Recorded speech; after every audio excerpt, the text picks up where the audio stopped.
是赵少康，欢迎来到 TVBS 少康战情室。在我们现场特别来宾，高嘉瑜委员、张启凯委员、陈凤馨小姐、赖士葆委员、李永平前副市长、林佩祥委员。哎呀，南韩这个很惨哈、波音这个737-800这个飞机哈、那台湾有10架民航局是要检查。那空难181个人，除了2个空服员以外，全部死光光。2个空服员，一个男空服员还说有可能全身瘫痪。如果全身瘫痪，那个活得也很辛苦了哈。那所以呢，南韩进入17天的国家哀悼期。那现在总统也是代理的了哈，他说深感悲痛跟歉疚。那因为他原来那个总理也被弹劾了所以总统被弹劾了，代理总统被弹劾了，现在又是一个代理总统。韩国媒体说，这一型的飞机是没有放油的功能，所以产生大火。就机长通常如果觉得情况不对，要把油放掉，赶快放掉油，因为否则会容易起火燃烧。或者要迫降的时候，要先把油放掉，但没有放油的功能，这也很奇怪哈。放油功能有什么困难呢？这里讲一个阀一按，油就流出来就好了但是没有。那美国还派出调查团，美国很重视这个事，因为波音也是美国的航空公司嘛那波音也派人来了，要看看到底为什么，怎么回事波音最近问题很多了，在美国问题也一大堆，但员工指控说有很多零件都有瑕疵的，不知道跑哪里去了，就担心是不是装到那个飞机上去了里面罢工什么，搞事的。波音也是这个本身这么重要的航空公司，全世界只有2个主要的，一个就是空中巴士，一个就是波音那加上旅游现在旅游开始这个热门起来，所以那个新飞机的需求是非常大的那另外呢，南韩也下令波音737-800全面安检，它这个济州航空公司几乎通通是737-800，几乎都是这型的飞机航空系统也要查，有一段刚开始他们还说这个飞机很好嘛那另外呢，这个说它下降异常。最后阶段每分钟急降1000英尺，然后快速降到500英尺以下，那个高度只有500英尺，非常低了那另外呢，到底是不是鸟击，现在讲不清楚。有人说是鸟击，那机长有叫 Mayday， 然后呢，飞机就迫降就撞到墙了那空服员那个活的是说，他好像见到鸟撞飞机，怎么看得到鸟撞飞机？不，他说他可能看到，因为他叫机尾那他说一撞引擎就冒烟就爆炸了说南韩的机场6年有650件鸟击这个他那边鸟显然很这个生命力很强。那另外我们的机场都有人去专门赶鸟的，要想办法把那个鸟赶走鸟的这个撞击的力量也很大因为你不要看那个小小一只鸟，因为飞机本身很快飞机的吸到发动机里头，第一个吸到发动机，第二个你本身撞击力量也很大，到发动机里头就很惨，把脚在里面嘛那南韩媒体说呢是维护不善的因为他的工程师非常辛苦那他的员工早就警告不要搭他的航空公司，因为引擎长期故障。维修员常常要工作13-14个小时，除了吃饭的20分钟，没有休息的时间，就这样超了因为飞机很多嘛，可能这个要维修的地方很多了2天以前搭同样班机的旅客说，飞机引擎曾经多次熄火，就这个飞机本身可能已经有问题了那今天又有一个飞机。同型机，它就是这种飞机，它这个公司里面好像主要就是这个飞机，然后呢起落架有故障，所以紧急返航。那我们的松山机场比它还短的跑道，我们松山机场只有2600公尺那运安会呢说我们有拦阻系统，而不是一个墙我们是有个拦阻系统，到时候可以缓冲300公尺，意思是这样的。我们看一下。从曼谷起飞的济州航空7C2216客机，在降落南韩全罗南道乌安机场时，冲出跑道，撞上围墙爆炸。항공철도사고조사위원회 소속의 조사관이 10시 10분에 현장에 도착해 있습니다. 机上181人，只有2人生还，179人罹难。如此严重的空难意外，有一说是飞机遭到鸟击。根据国土交通部表示，乌安机场塔台在飞机降落前发出鸟击警报，1分钟后机长便发出求救信号，5分钟后客机就失事撞上围墙。只是有资深机长认为，从这架飞机的雷达数据来看，在着陆前数据都正常。对于波音737这种机型来说，鸟击通常不会造成起落架无法放下。 사고 직전 항공기가 새떼와 충돌하는 버드 스트라이크가 있었다는 목격자들의 진술도 있는데요. 한 목격자는 무리지어 날아가는 새가 엔진에 들어가 불꽃이 일었다고 말했습니다. 还没点出这架失事班机2天前就传出引擎故障。 朝鲜日报则报道，乌安机场的跑道较短，紧急情况下可能不足以让飞机安全着陆。韩联社报道，目前已寻获飞行资料记录器和驾驶舱通话记录器，将厘清事故发生原因。而金融当局表示，这架失事飞机有10亿3651万美元（约340亿台币）的航空保险，赔偿责任限额是10亿美元（约328亿台币），将确保保险公司向罹难者家属和伤者提供赔偿。这一般就这个飞机前几天还飞了台北济州，哎呦，哦，对，这运气不好啊，就是每次都有这样。本来不该搭这个飞机的，紧急要赶时间搭了；本来搭这个飞机的有事情搭不了，每次有这种事情来分析。我在1991、92年、93年的时候，短暂的跑过交通新闻哦。那么我先说一下，当然到目前为止，我们并不是航空专家。不过航空专家呢，从那个降落的影片当中，至少已经发现了几个问题。除了原本听到的就是有鸟击的问题，或者是引擎着火，或者是爆炸的问题。其实引擎被鸟击，它不会立刻造成飞机事故，它可能会造成发动机的损失。但是理论上来讲，飞机都还是有能力平安的降落，可是它现在看起来，在它降落的过程当中，除了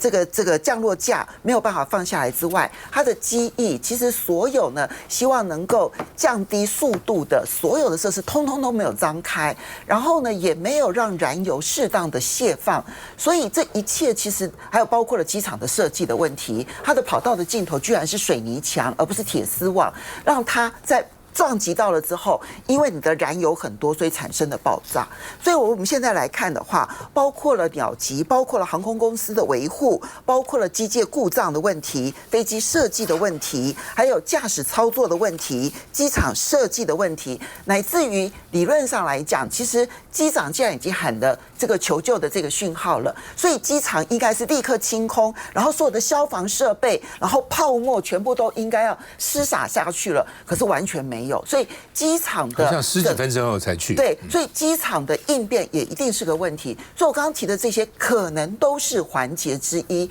加总起来的复合式的问题。可我这边提点，当然这里面航空公司一定是值得被检讨的。可是我印象很深刻，我刚刚提到我之前在跑交通新闻的时候，大家可能都不记得说，在1991年12月的时候，有一架华航的货机在万里山区失事。我想赵先生可能有印象，那一次的那个失事，当然它是个货机啊，所以机组人员不幸过世，我一共是5位哈，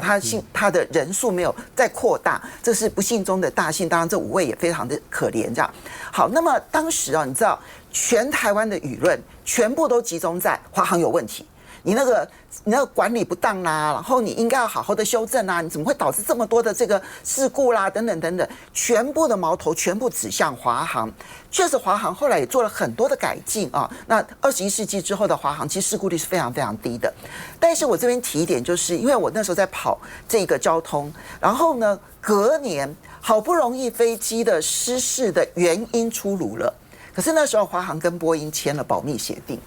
因为不要让波音难做人哈，因为波音都会参与这些失事的一些调查。后来民航局的官员告诉我说，其实是飞机机械出了问题，就是它的那一个引擎啊，它跟蒙皮栓的那一个铆钉也好，或者叫螺栓也好，它呢不正常脱落，然后呢导致它在晃动的时候，有一些螺栓掉了，有一些螺栓没掉，然后它就硬扯，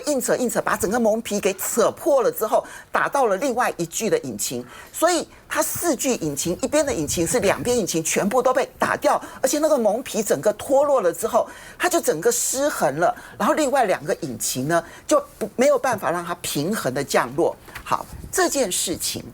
因为我那时候登了这则新闻，我印象很深刻，因为欧洲有类似的状况出现，他们很快来台湾问我们的民航局官员，然后后来就证明了波音的那一款飞机是有问题的。那我这样讲的原因是因为其实在20几年前，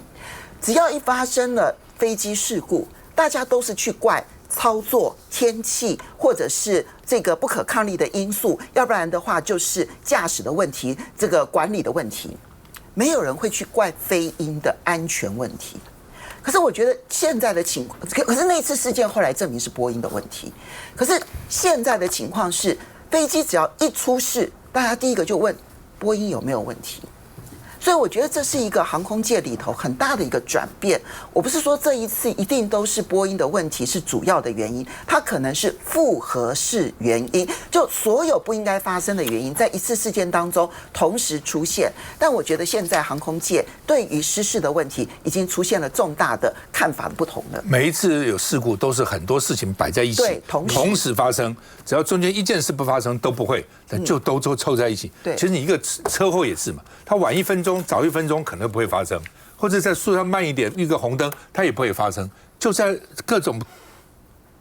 条件都吻合之后就发生了。来，这个大学念机械系的赖志宝，他管理博士，他成大机械系毕业啊。哦，成大有航空系哦，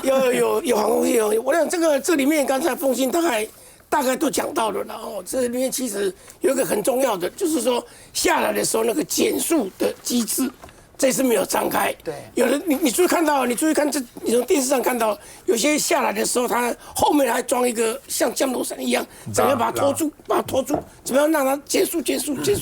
这一部分也没有。军机常常有这种设备嘛，所以这个你就可以看了，什么事情都通通加在一起。那以现在来讲的话，当然就几个方面的调查嘛，人为操作有没有疏失？那人为操作这一部分，可能要看到以后的黑盒子才知道，才能够确定哦。第二个，那就是飞机本身的问题。那凤馨讲得非常好，就是在过去大概大家不会去挑战波音，现在呢挑战的声音越来越大，因为它现在的失事率越来越高。现在主要就是2大机种，一个是波音，一个是这个空中巴士。以前还有一个麦道就被并购了。没有了嘛哈，所以就是2大系统的话，那过去来讲都是觉得说，这波音比较舒服 ，Airbus 比较没那么舒服。不过最近也改观了，大家也改观了，说这2个来讲，这两套系统的整个来做起来的舒服度并没有差那么多。可是问题就在于波音的安全，给人家感觉的那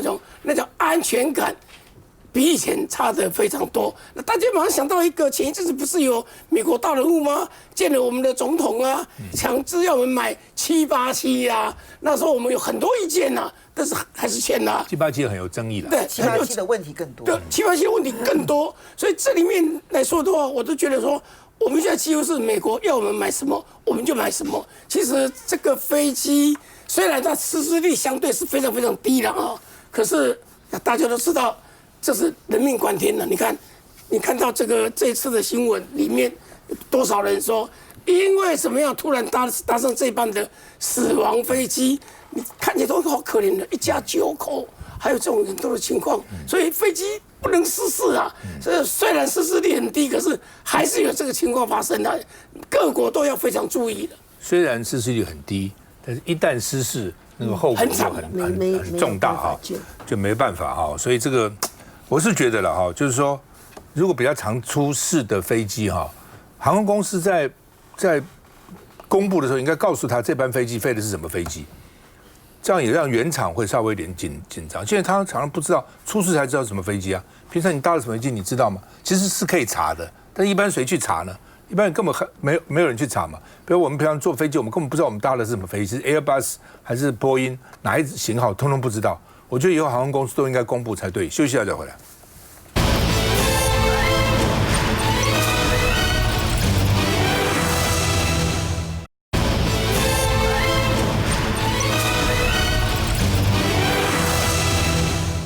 好，柯文哲这个案子大家还是关心啊。那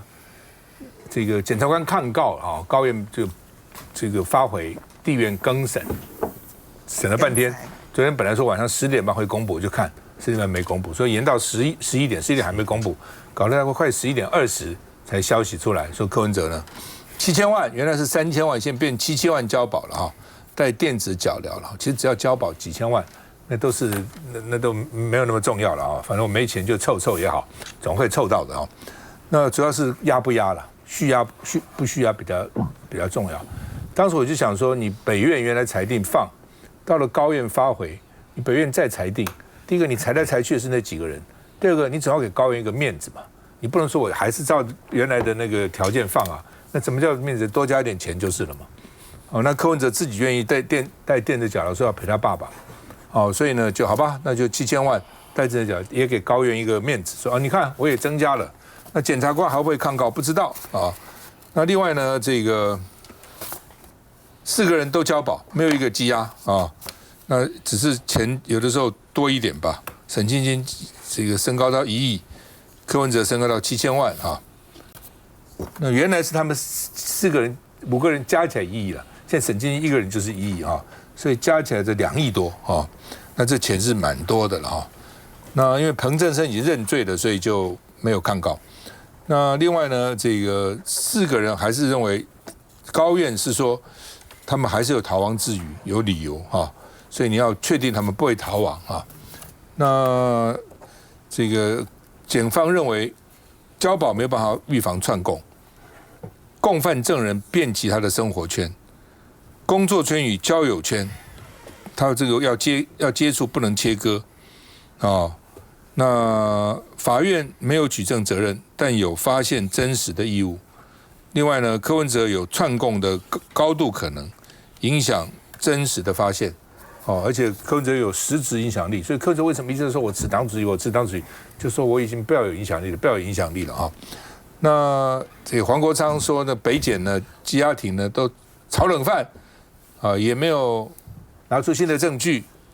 只是说不知道谁做这个 Excel 哦。那这个柯文哲说我不会跑的，我宁愿死在里面也不会跑，我跑了民主党就完了。所以他爸爸病危了，这两个月可能就不好了哈。所以呢，他同意增加保金，也同意带电子脚镣哈。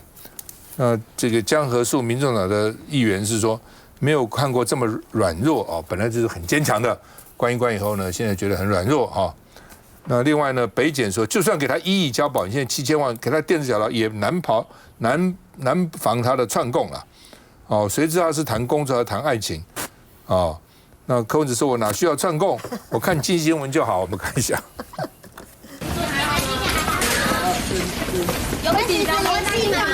再度面临羁押命运，民众党主席柯文哲29号开庭前直奔律师事务所，一直到晚间11点，合议庭预知裁定结果，柯文哲交保金额加到7000万，得带电子脚镣。尊重法官的裁定，好不好？好。第二个，电子脚镣是主席同意的，他说我没有做的事，唯一的需要就是他还是希望能够看爸爸，不要被限制只能在台北，所以他愿意佩戴电子脚镣。4000万的钱，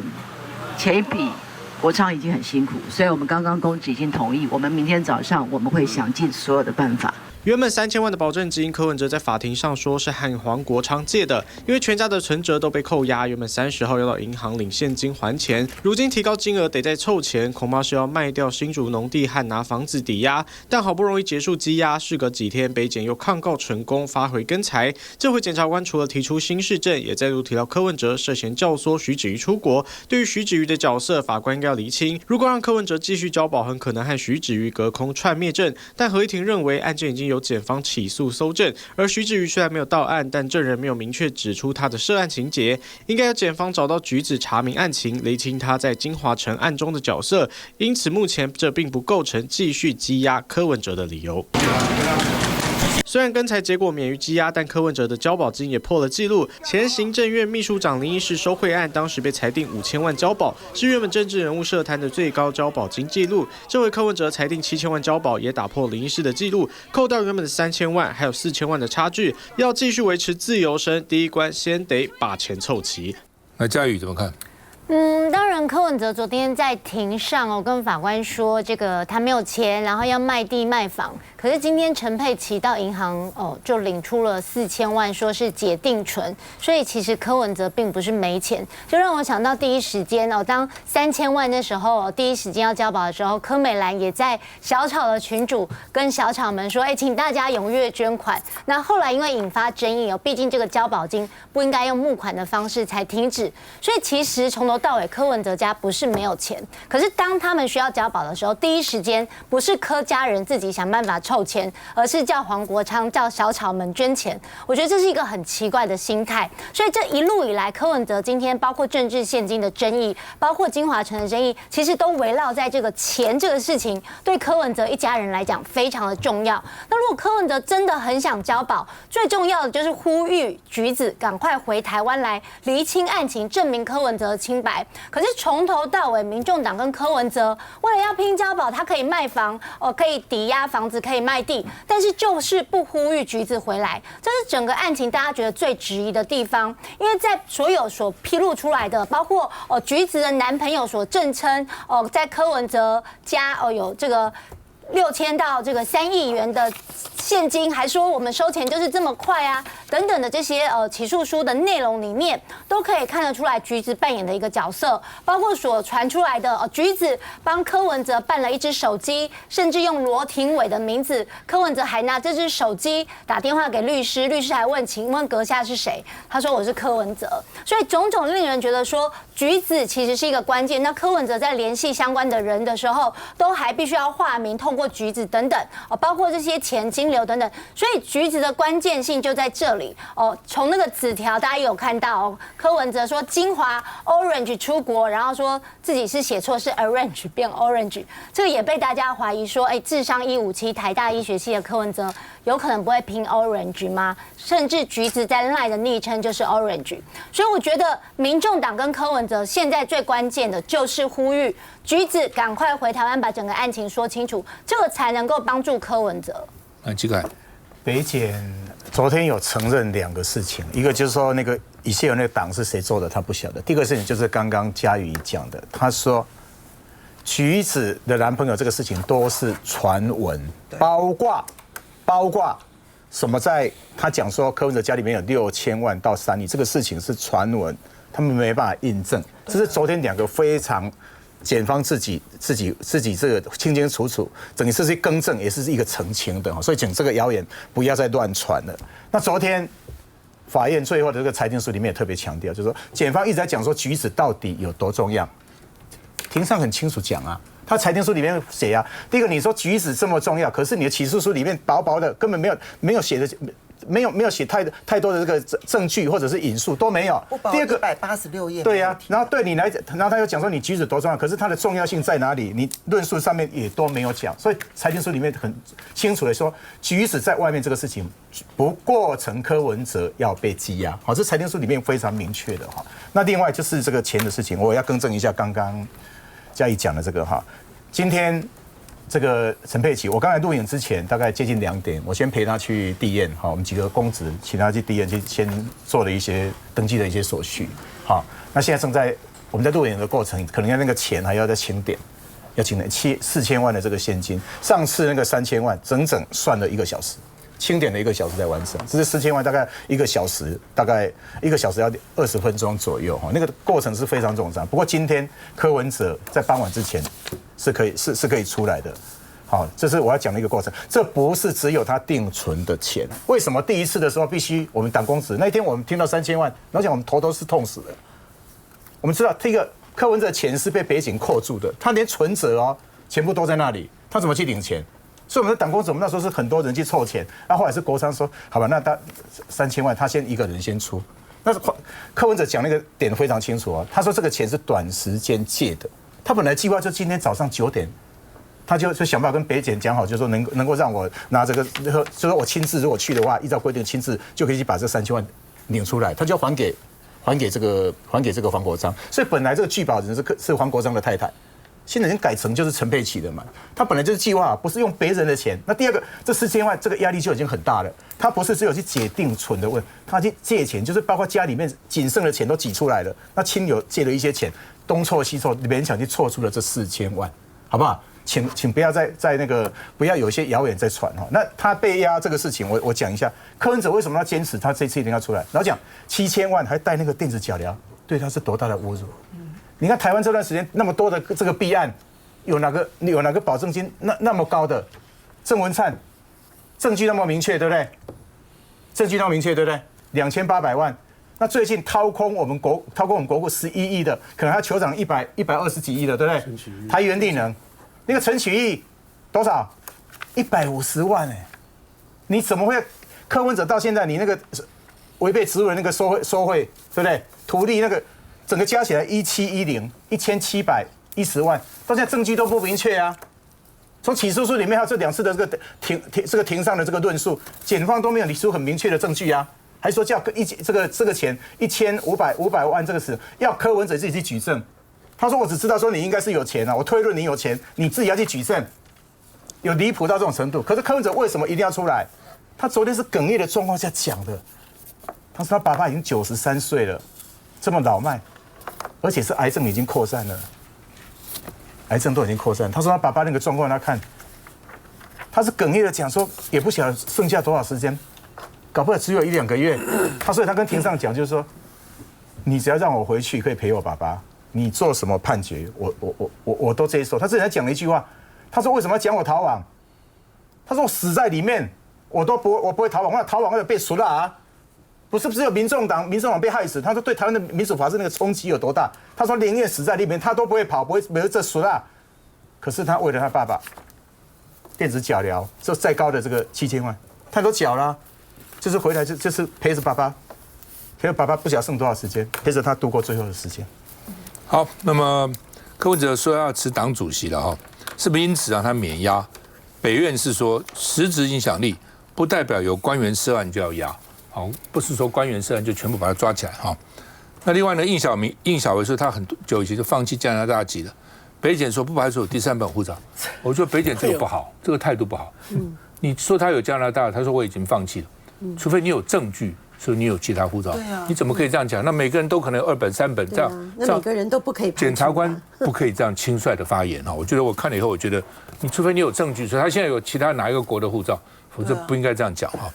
那另外呢，这个李文忠是打哀兵牌了哈，说呢他会定期到派出所哦，你不要压我啦，我通通听柯文哲的指令啊，已被民主党切割啦啊。我们休息一下再回来。